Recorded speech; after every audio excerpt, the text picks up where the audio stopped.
Ringing up Christopher Browell. Ring up Christopher Browell.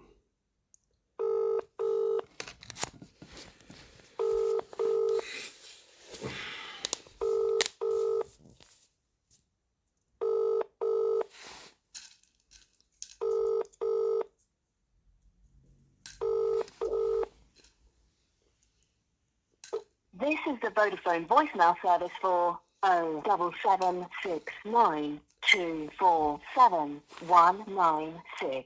Please leave a message after the tone.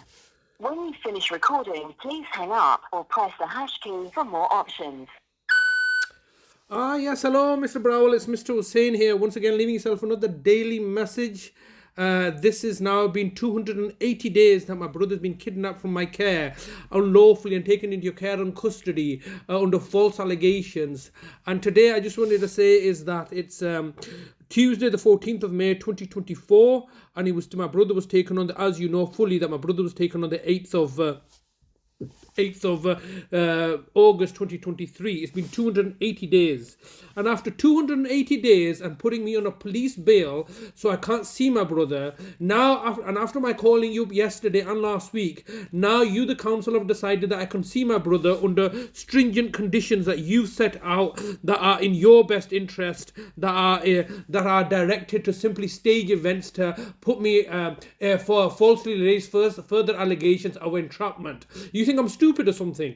All right, you people, first of all, you need to explain to me under what legal framework you've taken my brother from my care and put him into a care home.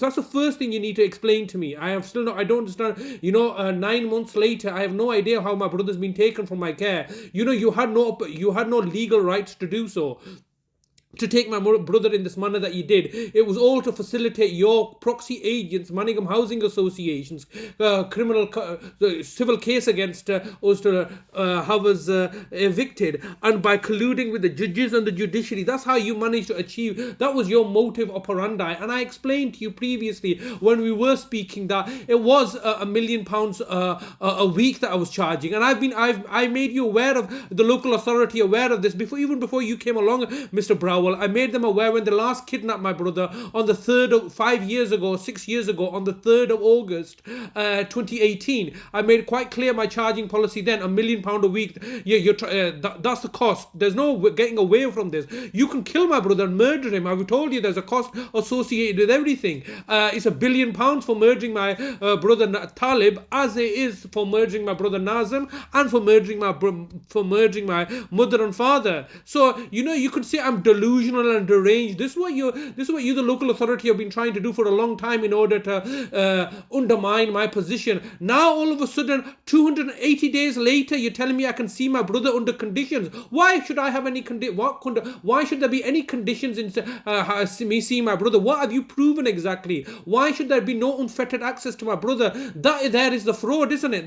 This is what you're doing, and this is one of the reasons that you're refusing to speak to me on the telephone. You want to have privacy and an anonymity whilst doing a public role and a public service, while conversely you denying me my privacy and anonymity, and you want me to go through everything. You want to go count the hairs on my, you the local authority want to go into my pants and count the pubic hairs that I have, so you could feel secure because of your own failures and because of your own inadequacies, and you're hiding behind the law, and you're using the judges and the courts and the police to raise false allegations so you can save on cost. That's what it comes down to. You're scared, and you know what? It's a fear that's breaking you apart and making you as an organization go deranged, isn't it? It's fear. You cannot control everything, and what you want to do is you want to control everything because as a local authority, as a corporation, you have your own inadequacies. And you have your own failings, and you want to dominate and control, have coercive control over everything. And as you can appreciate, you can't control everything, particularly life and death. All you can do is murder people. Now, I want to know whether my brother's alive or whether he's dead. Why should there be any restrictions on me going to see him at the care home? First of all, before we go any further, the first thing I've asked you to explain to me what legal framework you've used to take my brother. Exactly, explain that to me. How have you taken my brother from my care and custody? All right. How have you taken him from my care and custody? What legal framework have you used? All right. What legal framework have you used to take my brother from my care and custody? What legal rights do we have now? What legal rights for my brothers have you recognized? Or was it not the case that you were just plainly profiteering and plundering to save costs because you don't want to pay the £1 million a week? Well, now all you've done is you made it £1 million a day. That's all that's happened. And you may say that is just ridiculous. But I tell you what's more ridiculous: buying off High Court judges in the High Court and getting them to prostitute out their services so you can cover up your own failures. That is what's ridiculous, not my charging policy. I mean, when I say I want £1 million a week, is that absurd? Is it really? Go Google the term. Do people get paid £1 million a week? There's footballers that get paid £1 million a week. I'll tell you exactly a footballer. His name is Mohamed Salah. He gets over £53 million a year. And what does he do? Dribble a football up and down a pitch. Anybody can do that. He just seems to be the best at it. And similarly, I'm the best at this caring role. You're quite clearly failing, and you've been sabotaging my right to care because of your failures in order to achieve this. Now, Mr. Browell, you know the fact that this call is being recorded by you and by me. You understand? It's being recorded, and this is what you find irksome. You don't want to have things recorded, but it's recorded in your voicemail. And this is obviously not just directed at you because you're just some lonely civil servant or a frontman. This is 15 seconds recording time remaining.